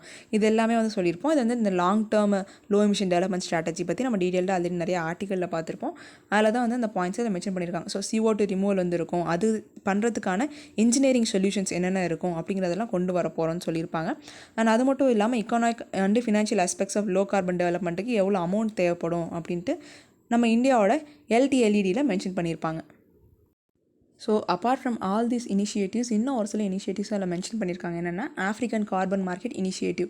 ஸோ இது என்னென்னா பர்டிகுலராக ஆஃப்ரிக்காவில் வந்து இந்த கார்பன் மார்க்கெட் வந்து எப்படி மெயின்டைன் பண்ணலாம், ரெகுலேட் பண்ணலாம், அந்த கார்பன் கிரெடிட்ஸ் அண்ட் அதனால் வரக்கூடிய ஜாப்ஸ் அதெல்லாம் வந்து என்ன பண்ண போகிறாங்கன்னு சொல்லிட்டு அவங்களுக்குள்ளே வந்து ஒரு இனிஷியேட்டிவ் எடுத்திருக்காங்க. And next G7 led global shield against climate risk initiative by the vulnerable 20 countries and G7 countries. So இந்த G7 countries-க்கும் இந்த வல்னரபிள் 20 countries-க்கும் இடையான ஒரு ரிஸ்க் இனிஷியேட்டிவ் தான் வந்தது. It is a social protection and insurance-based finance mechanism for the loss and damage outside the UNFCCC process. So the UNFCCC process இல்லாமல் it is outside of the UNFCCC அப்படின்னு சொல்லியிருக்காங்க. ஏன்னா இந்த G7 countries இருக்காங்க இல்லையா, அவங்க வந்து இந்த வல்னரபிள் 20 கண்ட்ரீஸ்க்கான protection support, social protection support and insurance based finance வந்து ப்ரொவைட் பண்ணதாக சொல்லியிருக்காங்க. And it does not include under the UNFCCC loss and damage fund அப்படின்னு சொல்லியிருக்காங்க. It is outside. இதான் அந்த இம்பார்ட்டன்ட் பாயிண்ட். ஸோ நெக்ஸ்ட் இதில் எந்தெந்த கண்ட்ரீஸ்லாம் இதை ரிசீவ் பண்ணுவாங்க அப்படின்னு பார்த்தீங்கன்னா பாகிஸ்தான், பங்களாதேஷ், கோஸ்டாரிக்கா, ஃபிஜி, இதை வந்து ஃபஸ்ட்டு இவங்க தான் இந்த அசிஸ்டன்ஸை ரிசீவ் பண்ண போகிறதா சொல்லியிருக்காங்க. அண்ட் இந்த அமௌண்ட்டை யார் ஃபஸ்ட்டு இனிஷியலாக கான்ட்ரிபியூட் பண்ண போகிறாங்கன்னு பார்த்தீங்கன்னா Germany, Denmark, Ireland and Canada provide பண்ண போகிறாங்க. அண்ட் அது மட்டும் இல்லாமல் யூஎஸ் வந்து என்ன சொல்லியிருக்காங்கன்னா இந்த ஆஃப்ரிக்கன் ரிஸ்க் கெப்பாசிட்டி இருக்குல்லையே அவங்களுக்கு வந்து ஃபண்டிங் ப்ரொவைட் பண்ண போகிறதா சொல்லியிருக்காங்க. And apart from USA, UK and then மற்ற இன்டர்நேஷ்னல் ஆர்கனைசேஷன்ஸ் என்னென்னா இந்த மாதிரி டிசாஸ்டர் ரிஸ்க் ரிடக்ஷனுக்கு ஃபண்டிங் தரோம் அப்படின்னு வந்து அவங்க பேசியிருக்காங்க. ஸோ ஓவரால் இதுதான் அந்த COP27 நம்ம என்னென்ன பார்த்துருக்கோம்னா ஃபஸ்ட்டு இந்த UNFCCC பற்றி பார்த்தோம். அண்ட் தென் COP எப்பப்போ நடக்கும் அண்ட் அந்த மேப்பிங் ஏரியா ஷாமல் ஷேக் பற்றின அந்த மேப் பற்றி பார்த்துருந்தோம். அண்ட் இத்தனை வருஷமாக அந்த கோப்போட எவல்யூஷன் என்ன மாதிரி இருந்திருக்கு ஃப்ரம் COP3 to COP27 நம்ம பார்த்துருக்கோம். அண்டு லாஸ் அண்ட் டேமேஜ் பற்றின detailed information. Apart from the loss and damage initiative வேறு என்னென்ன இனிஷியேட்டிவ்ஸ்லாம் எடுத்திருக்காங்க like early warning system and then adaptation agendas and aware MARS, நம்ம இந்தியாவோட இனிஷியேட்டிவ்ஸ், அப்புறம் ஆஃப்ரிக்கன் கார்பன் மார்க்கெட் இனிஷியேட்டிவ்ஸ், அப்புறம் G7 let climate risk initiative, இதெல்லாம் வந்து ஓவரால் இந்த COP27 ஆர்டிக்கல் நம்ம பார்த்துருக்கோம். ஸோ நெக்ஸ்ட் வந்து இன்றைக்கி நியூஸ் பற்றி பார்க்கலாம். வேர் டஸ் வேஸ்ட் ஆரிஜினேட் அண்ட் கோ. நம்ம ஆக்சுவலாக நம்ம கண்ட்ரியை பொறுத்தவரை இந்த சானிடேஷன், ஹெல்த் அதெல்லாம் வந்து சரியாக இருக்கணும் அப்படின்னா வேஸ்ட் மேனேஜ்மெண்ட் அப்படிங்கிறதும் கரெக்டாக இருக்கணும். இந்த வேஸ்ட் மேனேஜ்மெண்ட் தான் வந்து பெரிய இஷ்யூவாக இருக்குது. முக்கியமாக இந்த சாலிட் வேஸ்ட் மேனேஜ்மெண்ட் அதை பற்றின ஒரு ரிப்போர்ட் தான் வந்து ப்ரொவைட் பண்ணியிருப்பாங்க. ஸோ என்வெஸ்டேட் இந்தியா 2022 அவங்க வந்து ஒரு டைட்டில்டு ரிப்போர்ட் வந்து ministry of statistics and programme implementation கீழே கொடுத்துருக்காங்க. இதில் எந்த ரீஜன் அவங்க எடுத்துக்கிட்டாங்க அப்படின்னு பார்த்தீங்கன்னா டெல்லி ரீஜன். ஸோ அந்த டெல்லி அர்பன் ரீஜன் இருக்கு இல்லையா, அதை வந்து அவங்க டேட்டா கலெக்ஷனுக்காக அந்த ரீஜன் எடுத்துக்கிட்டாங்க. இதில் என்ன சொல்லியிருப்பாங்கன்னா இந்த Herculean challenge of disposing the solid waste generate by the states without harming the environment. இந்த சாலிட் வேஸ்ட் வந்து நம்ம எப்படி மேனேஜ் பண்ணுறது, அது வந்து ரொம்பவே கஷ்டமான டாஸ்க் இல்லையா, அதை பற்றினா இன்ஃபர்மேஷன் தான் இந்த ரிப்போர்ட்டில் சொல்லியிருப்பாங்க. ஸோ டெல்லி அப்படிங்கிற ஸ்பெசிஃபிக்காக நமக்கு தேவைப்படாது, நம்ம வந்து அக்ராஸ் தி ஸ்டேட்ஸ் என்ன மாதிரி இருக்குங்கிற பாயிண்ட் வந்து தேவையாக இருக்கும். ஸோ அதை பற்றி நம்ம இந்த பாயிண்ட்ஸில் பார்க்கலாம். Across the India 68% of the municipal solid waste generated is processed. So overall ஒரு 100% முனிசிபல் சாலிட் வேஸ்ட் இருக்குன்னா அதில் 68% வந்து ப்ராசஸ்டாக இருக்குது அப்படின்னு சொல்லியிருக்காங்க. நிறைய ஸ்டேட்ஸ் பார்த்தீங்கன்னா அதில் நல்லாவே பெர்ஃபார்ம் பண்ணிட்டுருக்காங்க. Like Himachal Pradesh and then Chhattisgarh வந்து 98% அண்ட் 93% ஆஃப் த சாலிட் வேஸ்ட்டை வந்து அவங்க ப்ராசஸ் பண்ணிடுறாங்க. ஆனால் வெஸ்ட் பெங்கால்லாம் பார்த்தீங்கன்னா அரௌண்ட் 9% மட்டும்தான் வந்து அவங்க ப்ராசஸ் பண்ணியிருக்காங்க. இது வந்து 2020 டேட்டா.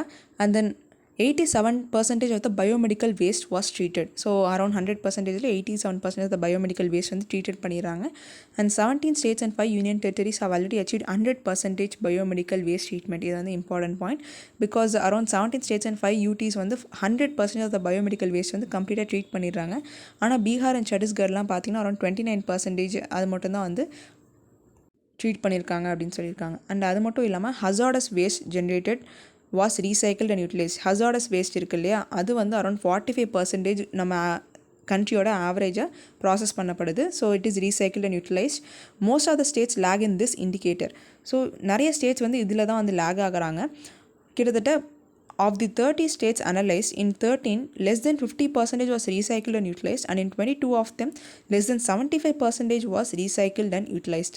கிட்டத்தட்ட அவங்க அந்த ஸ்டடி பண்ணியிருப்பாங்க பார்த்தீங்களா, அதில் ஒரு 30 ஸ்டேட்டில் வந்து லெஸ் தென் 50% மட்டும்தான் வந்து ரெடியூஸ் பண்ணி 13 ஸ்டேட்ஸ் மட்டும்தான் 50% கீழே வந்து அவங்க ரீசைக்கிள் யூட்டிலைஸ் பண்ணியிருக்காங்க. நீ அரௌண்ட் 22 ஆஃப் தெம் வந்து 75% கீழே ரீசைக்கிள் யூட்டிலைஸ் பண்ணியிருக்கதா சொல்லியிருக்காங்க.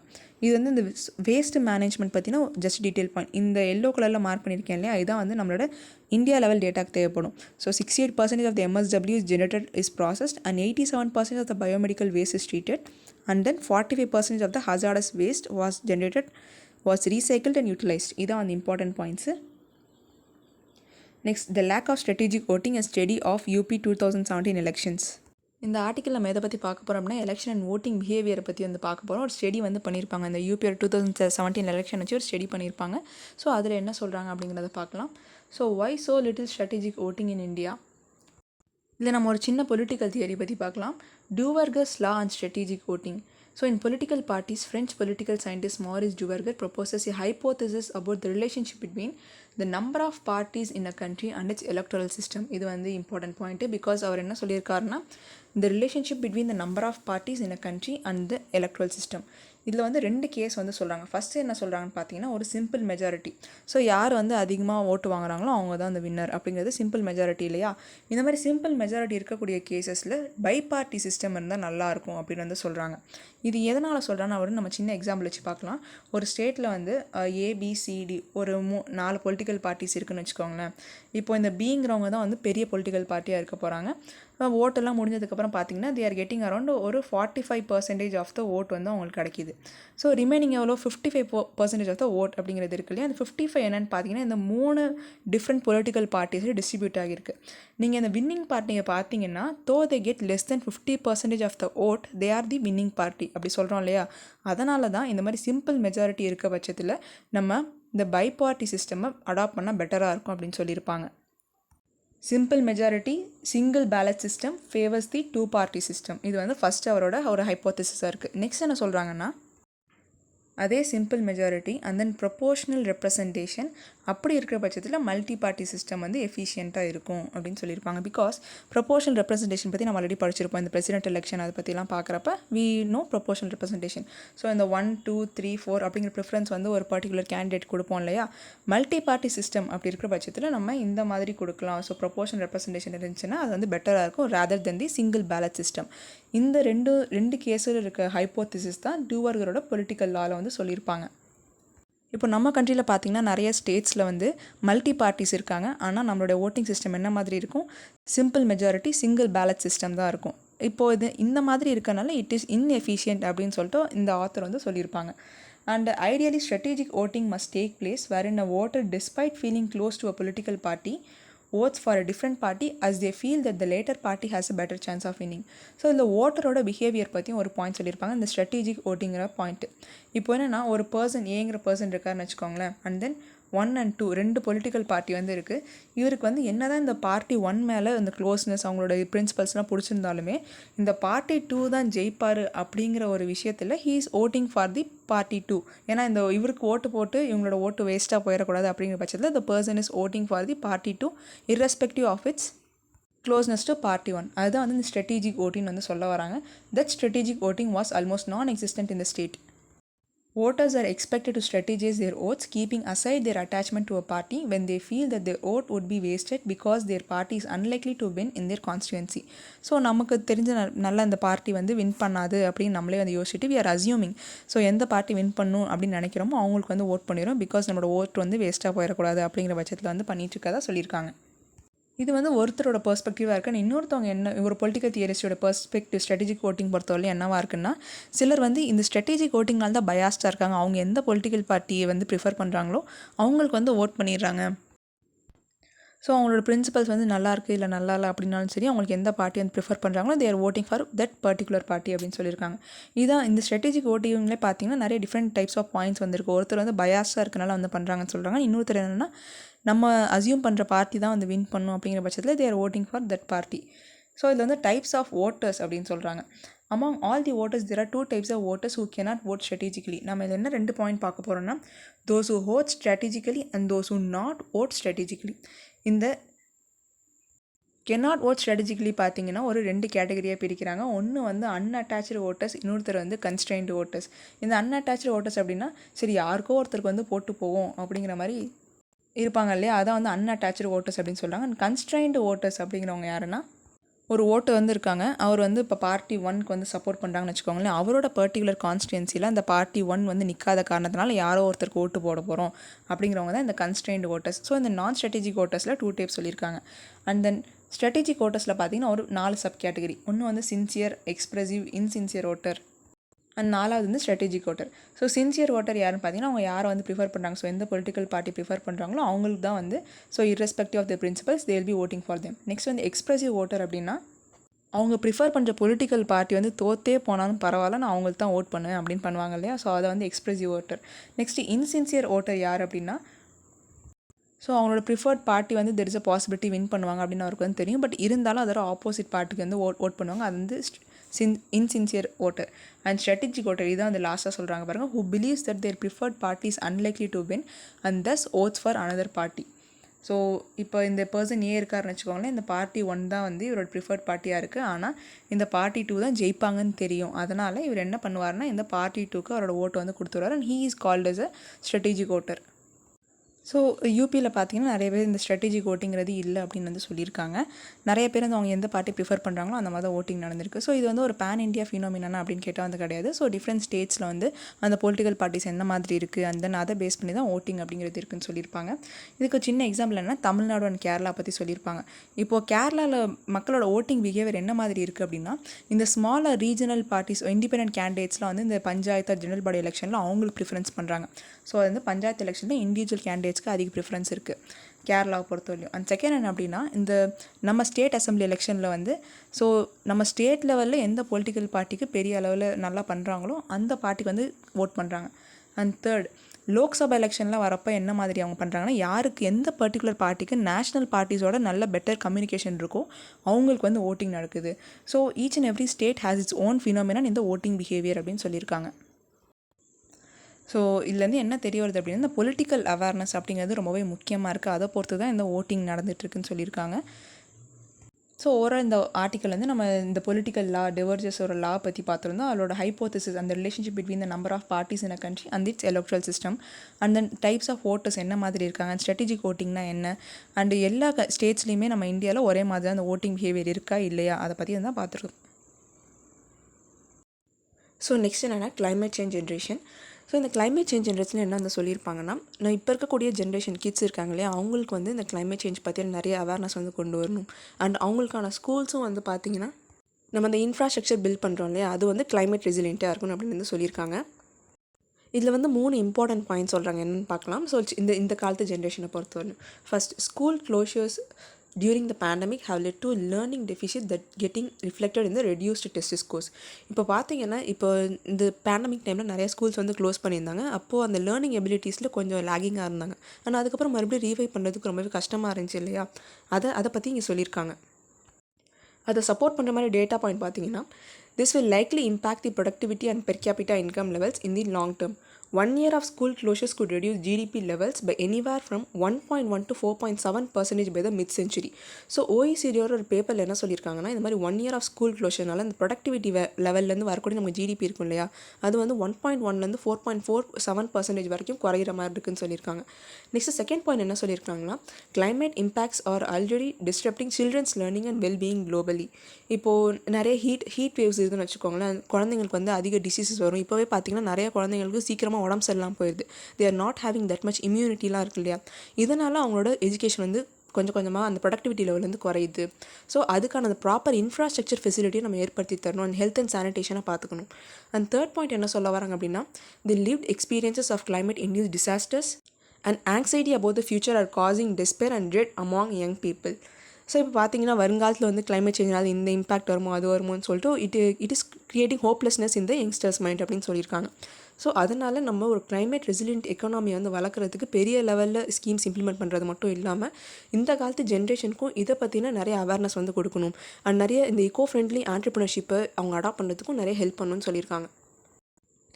அண்ட் இங்கே என்ன முக்கியமான பாயிண்ட்னா, இந்த எஜுகேஷன் சிஸ்டம் வந்து என்ன மாதிரி இருக்குன்னா, it should both avoid crisis at the same time shape opportunities.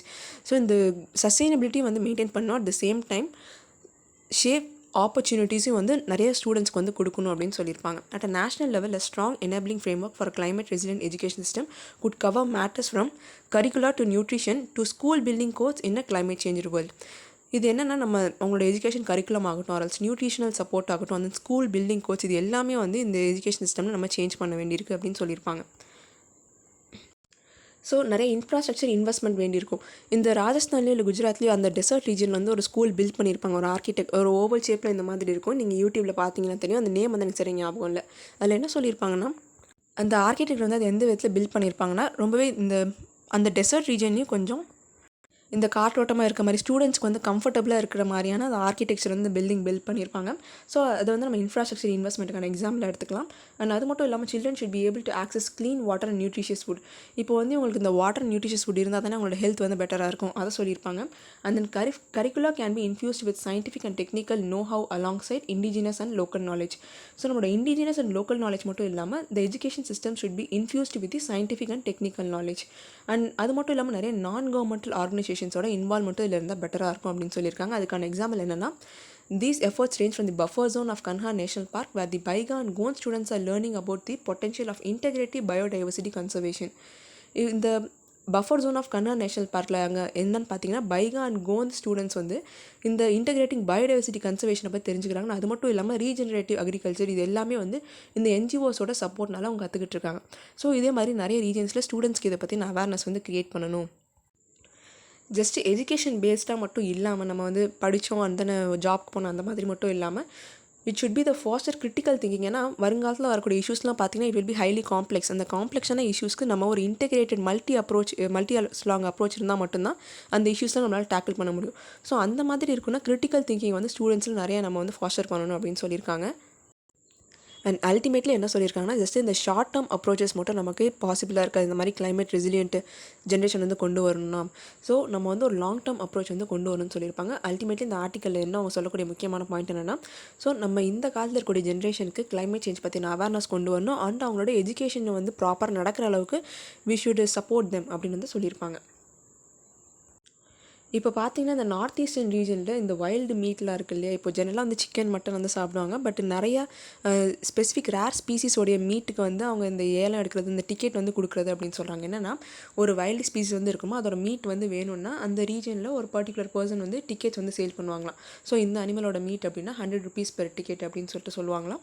100 or 200 பேஸ்டாக அந்த ரேர் ஸ்பீஸை பொறுத்தவரை இந்த டிக்கெட் அப்படிங்கிறது இருக்குமா. இப்போ என்னென்னா அந்த மக்கள் வந்து இந்த டிக்கெட் காசு கொடுத்து வாங்கிட்டு, ஸோ ஃபார்ச்சுனேட் பர்சன் இப்போ இந்த லாட்ரிலாம் இருக்குது இல்லையா, கிட்டத்தட்ட அந்த மாதிரி தான். So there is a fortunate அவங்களுக்கு இருந்தால் இந்த மீட் வந்து கிடைக்கும் அப்படிங்கிற பட்சத்தில் தே ஆர் பையிங் டிக்கெட்ஸ். இதில் என்னென்னு பார்த்தீங்கன்னா நிறைய முக்கியமான ஸ்பீசிஸ்லாம் வந்து ரொம்ப போச்சிங் வந்து நடக்கிற மாதிரி இருக்குது அப்படின்னு சொல்லியிருக்காங்க.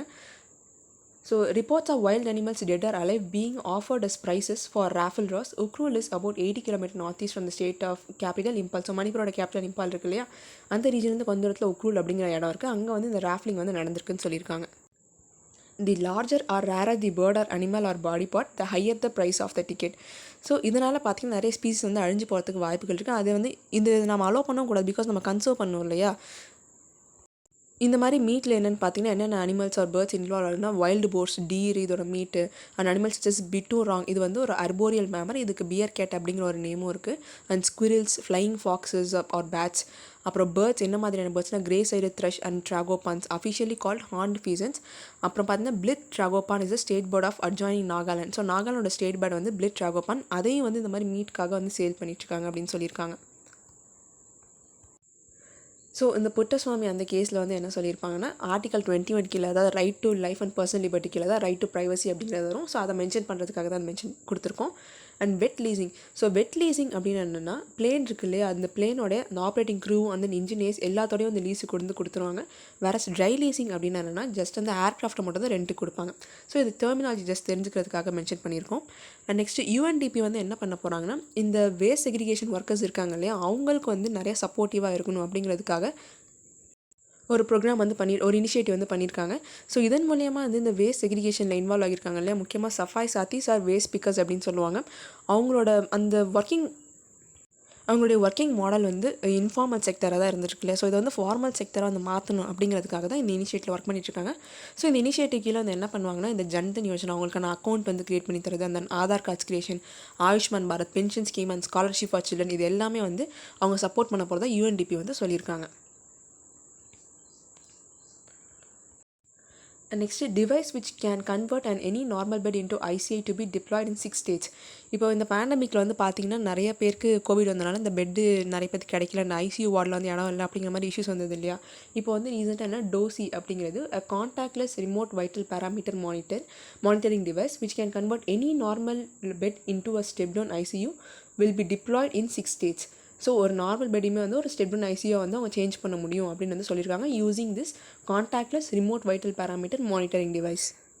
இது வந்து 6 ஸ்டேட்டில் டிப்ளாய் பண்ணியிருக்காங்க இல்லையா. எந்த ஸ்கீமுக்கு கீழேன்னு பார்த்தீங்கன்னா ஆரோக்கிய தக்ஷ் ஸ்கீம் அப்படிங்கிற ஒரு ஸ்கீமுக்கு கீழே centre for cellular and molecular பிளாட்ஃபார்ம்ஸும் SBI ஃபவுண்டேஷனும் சேர்ந்து இந்த ஸ்கீமை வந்து இனிஷியேட் பண்ணியிருக்காங்க. இது ஒரு ஜாயிண்ட் இனிஷியேட்டிவ். நெக்ஸ்ட் இந்த ஆர்டிகல் 345 ஜஸ்ட் இது ஆர்டிகல்ஸ் பற்றி தெரிஞ்சுக்கிறதுக்காக மென்ஷன் பண்ணியிருக்கு. ஆர்டிகல் 345 வந்து என்ன சொல்லியிருப்பாங்கன்னா it leaves the state to choose it's language for official purposes in actual several states and யூடிஸ் continue to use English. அந்த ஸ்டேட்ஸில் வந்து அவங்களோட அஃபிஷியல் லாங்குவேஜ் என்னவாக இருக்கணும்னு சொல்லிட்டு அவங்களே சூஸ் பண்ணிக்கலாம் அப்படிங்கிறது இந்த ஆர்டிகல் 345 கொடுத்துருப்பாங்க. அண்ட் ஆர்டிகல் 348 வந்து என்ன சொல்லியிருப்பாங்கன்னா all proceedings of the Supreme Court and of every high court and bills etcetera and parliament shall be இந்த இங்கிலீஷ் லாங்குவேஜ். பிகாஸ் இது வந்து எதனால் அப்படின்னா நம்ம இந்தியாவில் வந்து ஹைலி டைவர்சிஃபைட் நேஷன் இல்லையா, இங்கே வந்து டிஃப்ரெண்ட் லாங்குவேஜஸ் இருக்குது. ஸோ அதனால் இங்கிலீஷ் லாங்குவேஜில் இருக்கணும் அப்படிங்கிறதுக்காக ஆர்டிகல் 348 மென்ஷன் பண்ணியிருப்பாங்க. ஸோ இப்போ ரீசெண்டாக பார்த்தீங்கன்னா ஜமா மஸ்ஜிதில் வந்து விமன் வந்து தனியாக வரக்கூடாது, யாரும் மென் வந்து அக்கம்பெனி பண்ணணும் அப்படிங்கிற மாதிரி ஒரு ஸ்டேட்மெண்ட் வந்து சொல்லியிருப்பாங்க. அதில் என்ன லீகல் இஷ்யூ இருக்குது அப்படின்னு சொல்லியிருக்காங்கன்னா according to the constitution there is complete equality between men and women in the Haji Ali Dargah case too the high court quoted article 15, 16 and 25 of the constitution to grant women the decide access to dargah. So அவங்களுக்கும் வந்து ஒரு equality வந்து இருக்குது. So அவங்களுக்கான equal opportunity வந்து கொடுக்கணும் அப்படின்னு சொல்லியிருப்பாங்க. ஆல்ரெடி வந்து ஹஜ் அலி தர்கா கேஸில் வந்து இந்த ஆர்டிகல் 15, 16 and 25 ஆஃப் த கான்ஸ்டியூஷனை ஹைகோர்ட் வந்து மென்ஷன் பண்ணியிருப்பாங்க. ஸோ அதை வந்து இந்த டைம் வந்து இந்த லீகல் இஷ்யூ வந்து மென்ஷன் பண்ணியிருக்காங்க. இது வந்து நம்ம இந்த சபரிமலா கேஸ் வந்தது இல்லையா, அது கூட கோர்ட் வந்து கிளப் பண்ணியிருக்காங்க. இதே சேம் மாதிரி தான் வந்து இந்த கேஸ் இருக்குது அப்படின்னு சொல்லிட்டு. இன்றைக்கி நியூஸ் வந்து அவ்வளோதான். இன்றைக்கி நியூஸ் பேஸ்டு பிவைக்கு வந்து மென்ஷன் பண்ணியிருக்கோம், பார்த்துக்கோங்க. So thank you everyone, keep supporting. ஏதாவது டவுட்ஸ் ஆர் இம்ப்ரவைஸ் பண்ணணும் அப்படின்னா கமெண்ட் செக்ஷனில் மென்ஷன் பண்ணுங்கள். தேங்க்யூ.